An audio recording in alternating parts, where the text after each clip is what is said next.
vamos a entrar en un enlace vía Zoom con Luis Castilla, exministro de Economía, para ver cuál será el impacto del fenómeno del Niño en la economía peruana. Ya estamos bastante afectados con los conflictos sociales, con la inestabilidad política, en la economía. No hay inversión privada, pero ahora va a ser, me imagino, peor, porque cada vez que hay este tipo de fenómenos, la inversión de nuestros propios trabajadores que son informales se ve abruptamente perjudicada. Bienvenido, exministro Castilla, a Exitosa. ¿Qué tal, Karina? Gracias por la entrevista. Muchas gracias. Nosotros sabemos que la economía peruana o la masa laboral es mayoritariamente informal, ¿no? Entonces, cuando hay estos fenómenos de la naturaleza, tienen que cerrar sus puestos de trabajo, los mercados, no pueden salir, las lluvias. Es terrible para los informales. Esto, ¿cómo afecta a nuestra economía? Creo que tuvimos un episodio terrible para el país cuando tuvimos la pandemia y esto afectó principalmente a los trabajadores precarios, a los informales, como dice usted. Entonces, no solamente por la pérdida de trabajo en los sectores que pueden ser afectados, sino porque hay mucha gente que no cumple con los mínimos Exitosa. estándares de formalidad a la hora de tener viviendas al lado de las quebradas o en los cerros, que ahora que el gobierno ha declarado el estado de emergencia en 18 regiones ante ya el inicio del fenómeno del Niño, está en grave riesgo, ¿no? Entonces, si a esto uno le suma la afectación que usualmente se tiene en sectores tan importantes como la agricultura, como la pesca, como el sector de la construcción, esto literalmente es llover sobre mojado, ¿no? Y hemos tenido un pequeño preámbulo cuando vivimos el ciclón Yaku a comienzos del año, y un niño potencialmente tiene un efecto devastador mucho mayor que lo que hemos visto hasta la fecha. Muy bien, entonces los informales se van a ver totalmente perjudicados, además de los sectores de la agricultura, ¿no? Es muy posible esto, de la pequeña agricultura, de la agricultura de subsistencia. Entonces, pero ¿cómo se ve también impactada ya la macroeconomía, ¿no? Porque el Banco Mundial había disminuido el grado de crecimiento de nuestro país, el Banco Mundial, ¿no? Entonces, ¿esto también puede afectar? No, sin duda, porque en general todos los pronósticos de los organismos internacionales y las revisiones de analistas privados y del propio gobierno siempre han supeditado su proyección a que haya o no haya un fenómeno del Niño. Entonces, no habiendo fenómeno del Niño o un fenómeno bastante tenue, el gobierno preveía un crecimiento de 2,5% para este año. Y ahora con estos últimos acontecimientos, la contingencia que todavía no empieza, pero que va a empezar ya en cualquier momento, Exitosa. tiene una afectación hacia un menor crecimiento. Para dar básicamente un ejemplo, cuando tuvimos el Niño costero en el año 2017, esto costó a la economía 1,5% del PBI. Esto, para dimensionar, es casi el 50% del presupuesto que se le dedica a toda la función de educación en un año, por dar un ejemplo de la magnitud que está en juego. Cuando hemos tenido estos en términos del costo económico. Ahora, cuando hay menor crecimiento, ese niño costero del 17, que es el ejemplo más cercano que hemos tenido, hizo que la economía creciera 1,5 puntos porcentuales por debajo de lo previsto. ¿Y esto cómo se divide? Básicamente, una tercera parte de este menor crecimiento responde a una caída del consumo privado y a una caída mayor también de la inversión privada. Entonces, si esto le sumamos al hecho de que ya la economía venía creciendo de manera baja especialmente por un desempeño casi nulo de la inversión privada, básicamente en crecimiento inercial, sin mayor, digamos, proyecto nuevo, y el sustento era el consumo privado. Lo que vamos a tener es que podemos tener un frenazo adicional al que hemos ya venido evidenciando a lo largo del año. Entonces, ese pronóstico de 2% puede ser un pronóstico bastante elevado y muy optimista de mediar un niño que sea mayor al anticipado. ¿Y esto qué significa para las personas de a pie? Significa una menor generación de empleo, significa nuevamente potenciales interrupción en el suministro de alimentos y esto nuevamente presionar un alza en el precio de los alimentos, por ejemplo. Y esto Exitosa. puede tener una afectación muy, muy grande en las personas, Claro, los en el ciudadanos nivel de de a pie. pobreza, en los vulnerables, ¿no? Que pasan de clase media a la clase pobre o los pobres a pobres extremos. Así es, así es. Y yo creo que si el año pasado, sin haber fenómeno del niño y sin haber mayor convulsión social, la pobreza se incrementó.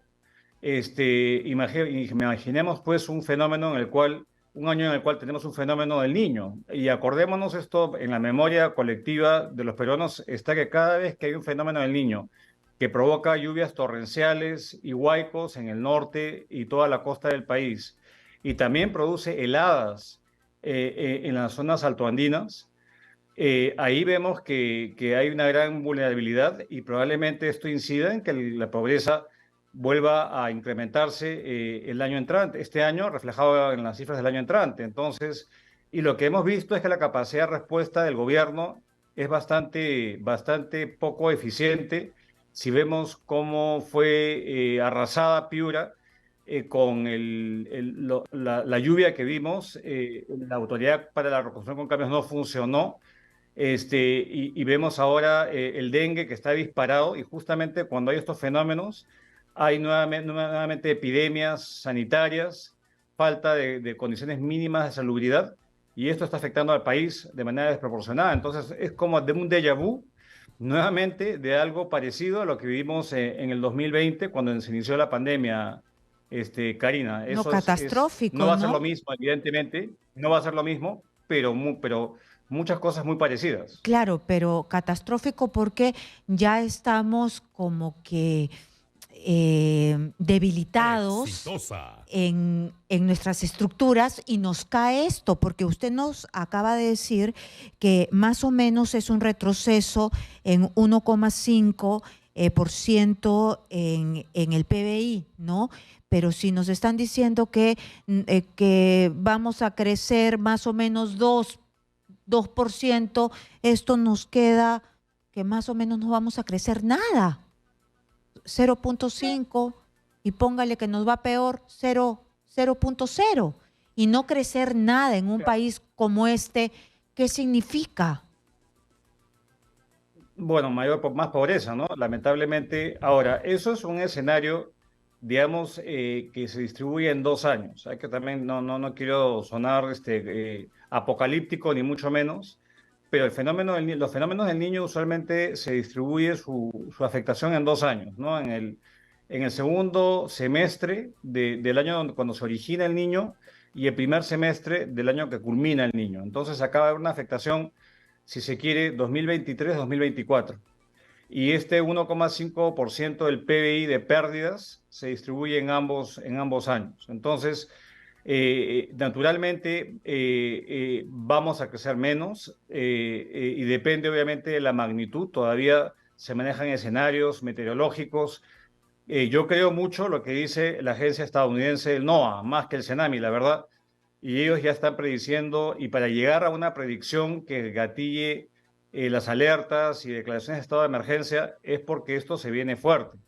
Entonces, creo que sí va a haber una afectación grande y creo que finalmente lo que impacta es nuevamente en un nuevo shock que trastoca el bienestar de millones de peruanos, ¿no?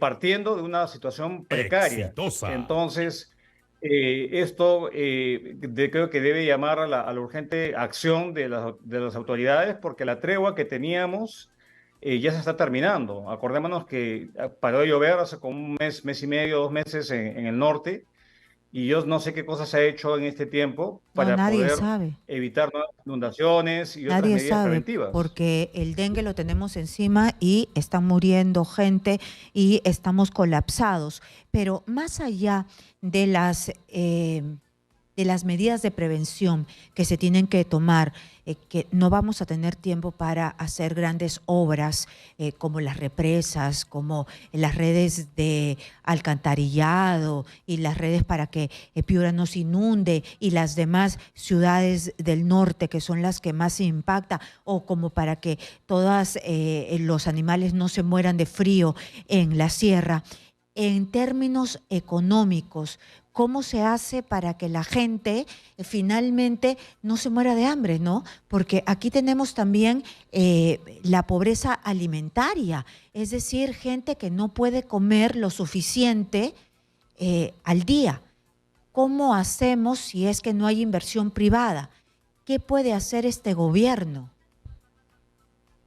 A ver, yo creo que el gobierno ha hecho lo correcto en el sentido de tener un plan para focalizar su ayuda a la economía familiar.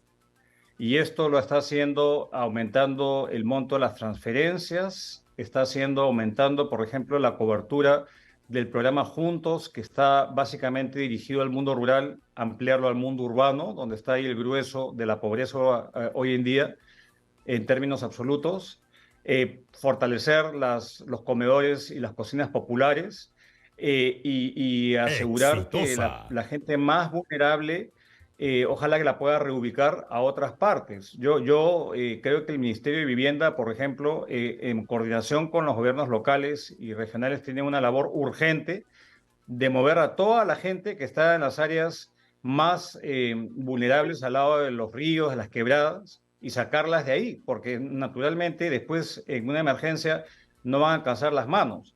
Entonces yo creo que hay un tema de hambre, hay un tema todavía, creo yo, de previsión urgente que se tiene que llevar a cabo. El Congreso, en lugar de estar haciendo pues interpelaciones o estar haciendo verdaderamente perdiendo el tiempo en cosas que tienen poco valor para la sociedad, yo trataría de ver cómo puede apoyar la acción del Ejecutivo y la acción especialmente de los gobiernos locales. Acordémonos, Karina, que los responsables de defensa civil en el país son los alcaldes. Y los alcaldes, lamentablemente, son aquellos que no han podido gastar la plata. Hasta ahora Sí, estamos son entrando ya nuevos, ¿no? a mitad de junio Mm. y han dejado, han sido los que menos capacidad han mostrado para ejecutar sus presupuestos y son los responsables directos cuando hay emergencias de este tipo. Sí, Entonces, esto es un llamado, y esto es reiterativo porque pasa todos los años, pero nunca con la afectación, digamos, de un niño que ocurre cada 5 o 6 años. Entonces, una última creo que acá consulta, una última hay que consulta. apurarse porque si Sí, no, nos va a agarrar, digamos, muy, muy desprevenidos. una última consulta. En temas económicos, ¿usted sí ve que este gobierno tiene rumbo? Porque estamos en los 6 meses de Dina Boluarte y más o menos estamos pasando revista. ¿En temas económicos sí va bien?